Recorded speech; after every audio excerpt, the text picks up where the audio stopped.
बड़ी खबर आपको बताते हैं, मतगणना से पहले उत्तर 24 परगना में फायरिंग की खबर सामने आ रही है। नोवापाड़ा इलाके में बीजेपी नेता के घर पर फायरिंग की गई है। बीजेपी नेता कुंदन सिंह के घर पर देर रात हमला किया गया। बताया जा रहा है कि स्कूटर पर सवार दो बदमाश आते हैं और जिन्होंने कई राउंड फायरिंग की है। बीजेपी नेता ने टीएमसी नेताओं पर हमले का आरोप लगाया। ये बड़ी खबर आपको बता रहे हैं, मतगणना से पहले उत्तर 24 परगना में यह फायरिंग की खबर सामने आई, जहां नोवापाड़ा इलाके में बीजेपी नेता के घर पर फायरिंग की गई है। बीजेपी नेता का नाम कुंदन सिंह बताया जा रहा है, जिनके घर पर देर रात हमला किया गया। कहा जा रहा है कि स्कूटर पर दो बदमाश आए थे, जिन्होंने कई राउंड फायरिंग एक के बाद की है। तस्वीरें भी निकल कर आई, सीसीटीवी फुटेज आप देख सकते हैं। इस लाल घेरे में आपको बदमाश नजर आ रहे होंगे, जो बाइक से ये दो बदमाश आते हैं और उसके बाद से फायरिंग जो है वो की जाती है। और इस दौरान जो शख्स बाहर खड़ा था वो अपनी जान बचाता हुआ नजर आया, वो घर के अंदर भागता हुआ नजर आया। और ये टीएमसी के नेता और कार्यकर्ता पर ये आरोप लग रहा।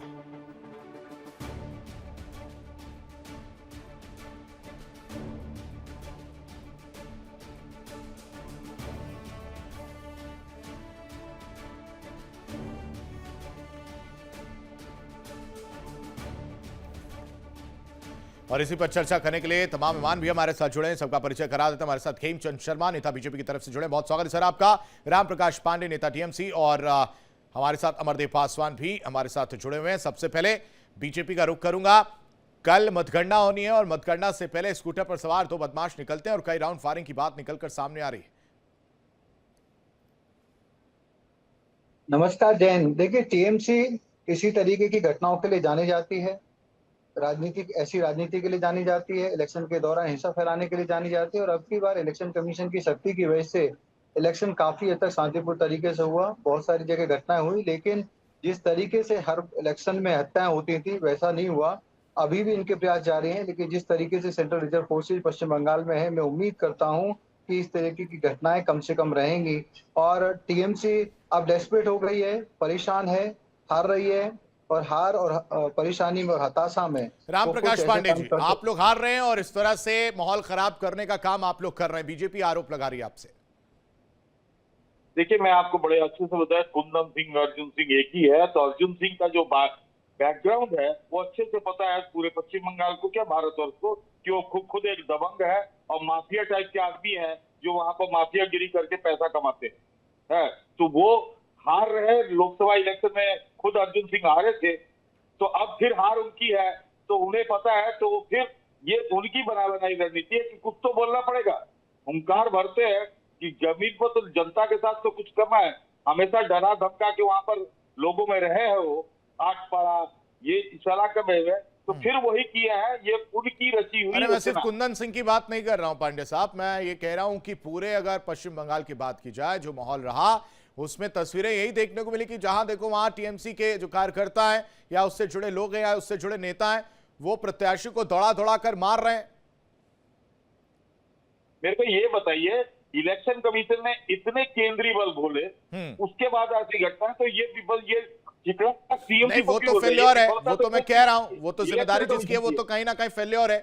लेकिन जिम्मेदारी पार्टियों की भी तो होती है, कार्यकर्ताओं को काबू में रखना, वो भी तो पार्टियों का काम है।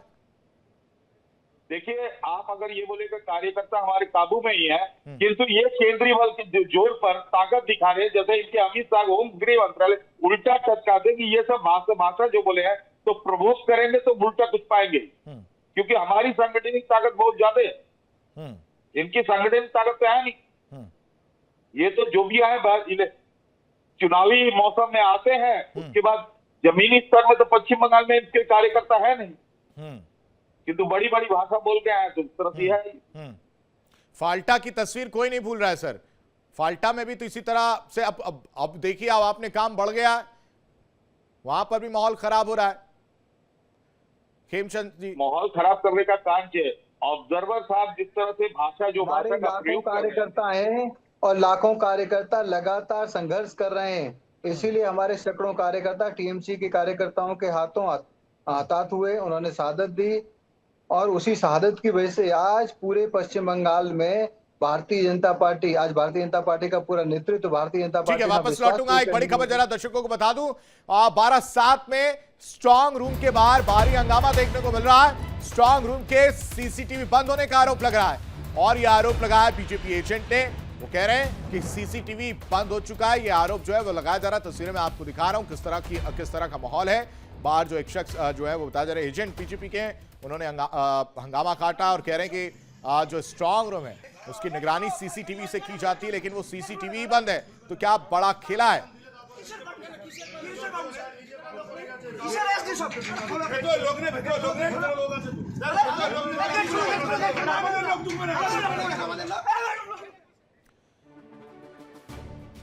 और ये तस्वीर देखने को मिल रही है अमरदेव।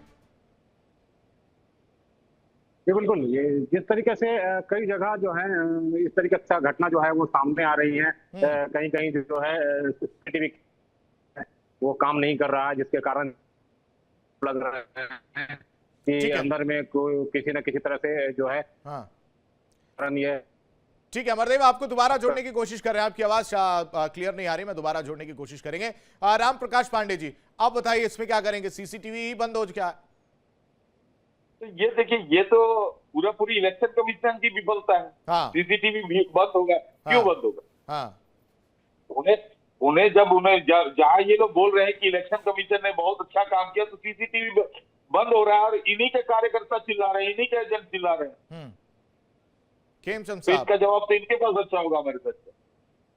देखिए, हमारे एजेंट और हमारे कार्यकर्ता जहाँ गलत होगा वहाँ शिकायत करेंगे और इलेक्शन कमीशन उस पर ध्यान दे भी रहा है, लेकिन इस समय टीएमसी डेस्परेट है और उनका हार का डर है और उसी की वजह से पांडे साहब तो मना कर रहे हैं कि वो नहीं हारने वाले। डर आप लग रहे हैं कि ये बौखला हुए हैं जो इलेक्शन कमीशन की वाहवाही पर लड़े हुए थे, अब एक के लिए बैठे हैं, क्योंकि अपने काउंटिंग स्टेशन पे जाके धरना प्रदर्शन नहीं करना पड़ता, वहां जाके बैठना नहीं पड़ता।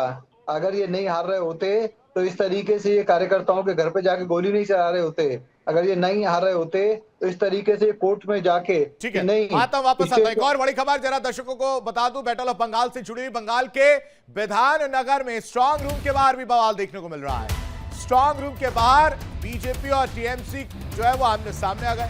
स्ट्रांग रूम के बाहर जबरदस्त नारेबाजी जो है वो देखने को मिली है। टीएमसी कार्यकर्ताओं ने जय बांग्ला के नारे लगाए हैं। ये बड़ी खबर निकलकर सामने आ रही है। बंगाल, बैटल ऑफ बंगाल की अगर बात की जाए तो बंगाल और बवाल का पुराना नाता जो है वो देखने को मिलता है। और अब कल रिजल्ट आना है पांडे साहब, और उससे पहले ये माहौल खराब कर देना, ये क्या दर्शाता है? ये माहौल खराब कर देना माने आपको बोले कि यहाँ इतनी केंद्रीय बल कभी नहीं है कि कहीं पर मणिपुर में इतनी केंद्रीय बल नहीं भेजी गई जितना यहाँ भेज दिया गया। उसके बाद भी अगर बवाल कंट्रोल नहीं कर रहा है तो ये खामी वहां पर भेज दिया गया, तब भी ममता बनर्जी को दिक्कत थी। अब जब वहां पर विफलताएं हुई हैं, इस चीज को डिनाई नहीं किया जा सकता है कि जिम्मेदारी इलेक्शन कमीशन की थी, लेकिन कहीं ना कहीं पार्टियों को भी अपने कार्यकर्ताओं को समझा कर रखना चाहिए था, चाहे कोई भी पार्टी हो। आप ये बताए कि ये जो प्रमोट कर रहे थे, ये जो भाषाओं का प्रयोग किया है, तो उल्टा तो खाएंगे। अगर ये ईंट मारेंगे तो पत्थर तो खाएंगे। पश्चिम बंगाल की संस्कृति को, पश्चिम बंगाल के हर चीज को भाषाओं का तालमेल और दीदी बोलने के लिए तो पश्चिम बंगाल की मुख्यमंत्री ममता बनर्जी को सब मां रूप लेता है। तो इन्होंने जिस भाषा का जवाब दिया, जिस भाषा का प्रयोग किया, उस जवाब इस तरह जिस भाषा में आप बात कर रहे हैं शर्मा जी, उसी भाषा में जवाब दिया जा रहा। पांडे जी कहते हैं हम तो लोकतांत्रिक भाषा में बात करते हैं, वही हमने की। ये लोकतंत्र में विश्वास नहीं रखते, ये गुंडा तंत्र में विश्वास रखते हैं। और अब टीएमसी के गुंडों का समय आ गया है, अब उनकी गुंडागर्दी नहीं चलेगी। अब विश्वास का समय आ गया है। भारतीय जनता पार्टी का नेतृत्व, भारतीय जनता पार्टी का कार्यकर्ता आज पश्चिम बंगाल के हर एक नागरिक को, हर एक वोटर को सुरक्षित रखने के लिए उनको बिल्कुल हर तरीके की सपोर्ट देने के लिए खड़ा है। और ये कितनी भी गुंडाई कर लें, अब इनकी गुंडाई नहीं चलेगी। रिजल्ट कल आने वाले हैं और हमें पूर्ण विश्वास है कि पूर्ण बहुमत की भारतीय जनता पार्टी की सरकार बनेगी। ठीक है, वापस आता एक बड़ी खबर बताएं कि कल बंगाल चुनाव में वोटों की गिनती होगी। बंगाल में मतगणना को लेकर तैयारी पूरी है। मतगणना के लिए चुनाव आयोग के विशेष इंतजाम किए गए। स्ट्रांग रूम पर कड़ा पहरा है, चप्पे चप्पे पर निगरानी जो है रखी जा रही है।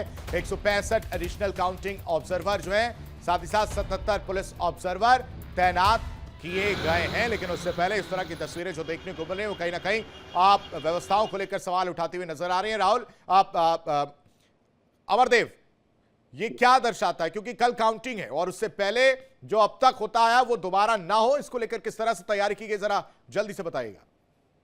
जी बिल्कुल, जिस तरीके से ये घटना सामने आ रही है वो एक बहुत बड़ा चुनौती है, क्योंकि कल का दिन जो है काफी महत्वपूर्ण है और महत्वपूर्ण इसलिए क्योंकि कल मतगणना होने वाली है और इस मतगणना में जो है कई जो है उम्मीदवारों की जो है किस्मत का फैसला होने वाला है।